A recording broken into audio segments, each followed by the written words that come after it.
Des infiltrés ont été signalés dans la province du Sud Kivu au niveau du territoire d'Ouvira et la délégation parlementaire qui s'y est rendue en mission officielle d'information a pu toucher du doigt les réalités du terrain, surtout à Kiliba, endroit très perméable par lesquels passent ces infiltrés et autres marchandises frauduleuses. Blaise Zaïnda sur les images de Jacques Aboy.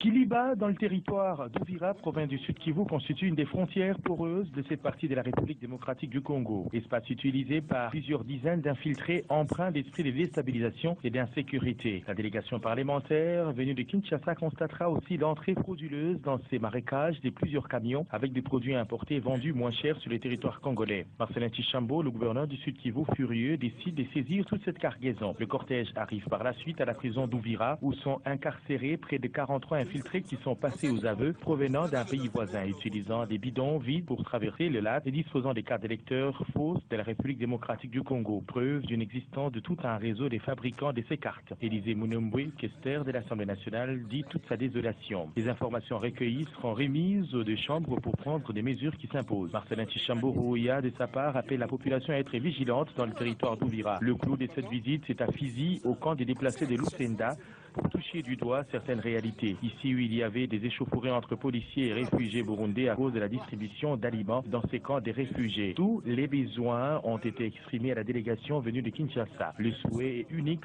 solliciter la paix afin que les femmes, hommes et enfants, 13 259 personnes réparties en 5 185 familles, chaque abri reprenant 3 personnes, que tout le monde puisse rentrer tout au plus. Certains n'ont qu'un seul moyen de survie, la coupe et couture, afin de subvenir aux besoins de leur foyer. La paix, rien que la paix, c'est ce qui est sollicité. Avec 13 259 personnes dans ces camps de Lucenda, la préoccupation reste la seule, qui est de rassurer les aliments, surtout pour ces réfugiés venus d'un pays voisin qui n'ont besoin que d'une accalmie chez eux pour entrer dans leur pays respectif. Depuis le camp de Lucenda, territoire de Fizi au sud Kivu.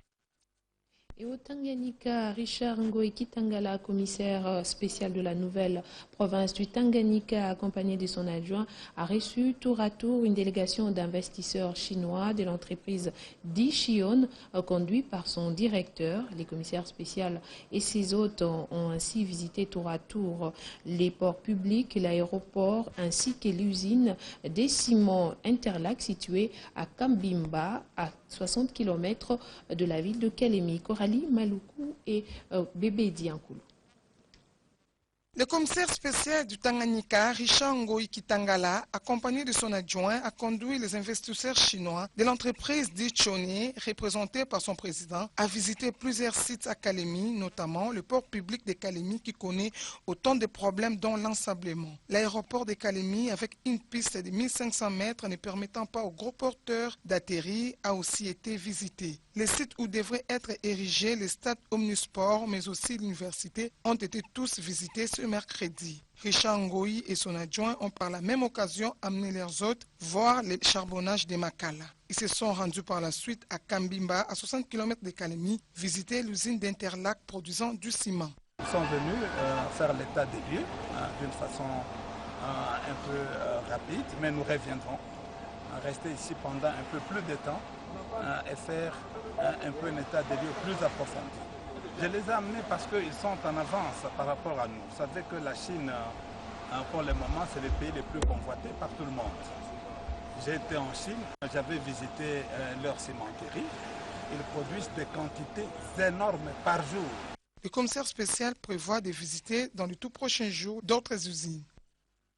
Et dans la province du Kwango, les commissaires spéciaux de cette province, la rousse Kabula Mafula, a rendu visite aux accidentés de la route nationale numéro 1 admis à l'hôpital général des références d'Ekenge. Accident survenu le samedi dernier entre Ekenge et Mawanga. Et le numéro 1 du Kwango en a profité pour visiter la pédiatrie de l'hôpital général des références de Kenge. Coralie Maluku et Rachel Massengou nous en disent plus. Le commissaire spécial de la Kwango a voulu s'enquérir de la situation des accidentés internés à l'hôpital général de référence de Kenge. L'accident survenu samedi dernier fait bilan d'un mort et plusieurs blessés graves, dont la plupart sont des enfants de moins de 5 ans. Sur place, le numéro 1 de la Kwango a profité pour visiter la pédiatrie de l'hôpital général de Kenge qui souffre d'un manque criant d'infrastructures et des prestataires des soins de santé qualifiés, comme le précise le représentant de la société civile de Kwango. Le vrai problème que nous avions, c'est la prise en charge correcte des malades. Généralement, on a des formations chaque mois, mais le problème est que nous avions des formations bâclées. Les prestataires ne profitent pas correctement de ce genre de formation. Une formation de 10 jours se termine en 2 jours. Une formation de 5 jours se termine en une journée. Du coup, les prestataires ne sont pas à la hauteur de répondre favorablement parce que tout est bâclé, tout est confiné, ils ne maîtrisent rien. Et qu'est-ce que nous avions comme conséquence? Les enfants meurent. Désolé. Une enveloppe a été remise par le commissaire spécial aux malades qui n'ont pas manqué des mots. Nous sommes très contentes du geste posé par le commissaire spécial. Depuis son arrivée, les choses ont changé à Kwango. Que Dieu lui bénisse. Larousse Kaboula promet de saisir les autorités compétentes pour une solution urgente en faveur de ses administrés.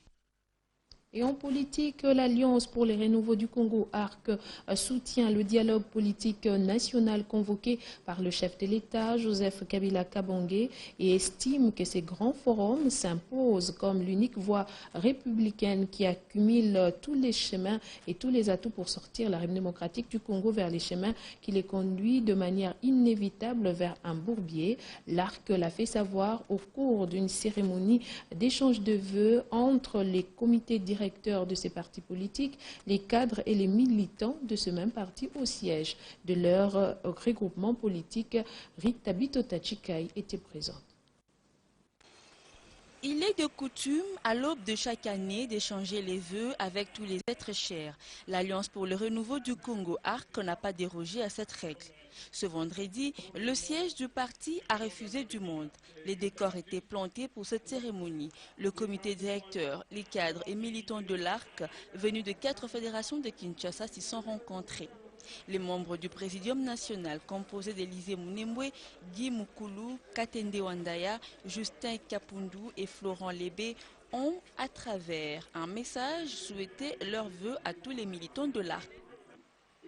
Actualité oblige, étant donné que l'ARC est un membre incontournable de la majorité présidentielle, le comité directeur a saisi cette occasion pour attirer l'attention de ses militants sur les enjeux et les défis auxquels le pays est appelé à faire face, singulièrement dans le cadre du cheminement électoral. Katende Wandaya, un des membres du comité directeur.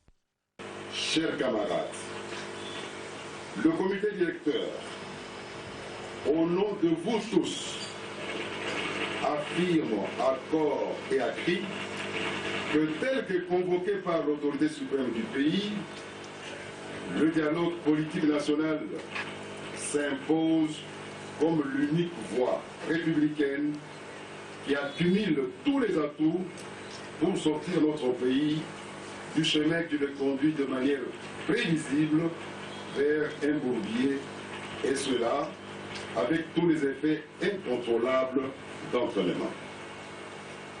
Ainsi donc, à travers vous, votre comité directeur invite tous nos camarades disséminés à travers le pays, fédération par fédération, de soutenir de toutes leurs forces le dialogue politique national inclusif.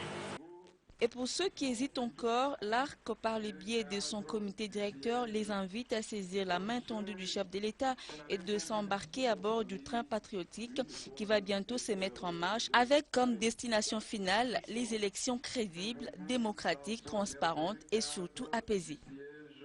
Une page noire dans ce journal, la famille artistique congolaise est en deuil. Elle vient de perdre l'artiste musicienne Marie Missamou, décédée ce samedi 16 janvier 2016 à 21h30 des suites d'une crise cardiaque après un grand concours des médecins. Marie Missamou aura émerveillé plus d'un à travers ses œuvres telles que Associés, Reconnaissance, Vallée Abaka ou encore Kitalatala Yankolo et d'autres tubes encore. Elle restera vivante à travers ses œuvres et que son âme repose en paix. Et en sport, les championnats d'Afrique des Nations Rwanda 2016 se poursuit. Les groupes B entrent en lice ce dimanche, tout à l'heure à 14h, heure de Kinshasa. La République démocratique du Congo joue contre l'Éthiopie et puis l'Angola sera opposé au Cameroun. Hier, en ouverture, les Rwandais, pays hôte, a battu la Côte d'Ivoire par 1-0. Et en deuxième explication, 0 but partout entre les Gabon et les Maroc est resté et branché sur le programme de la télévision numérique. Après le journal, vous retrouverez Gix Landou et Nathalie Yoko qui vous retrouvent sur les plateaux Digital Congo pour vous retransmettre le match RDC-Éthiopie. Voilà qui met un terme à cette édition du journal. Je vous retrouve avec les mêmes plaisirs très prochainement sur la télévision numérique. Retrouvez à 19h Ludvine Mafuta Kalumba pour la grande édition de la soirée.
À l'intérieur de la ville, sur l'enfant.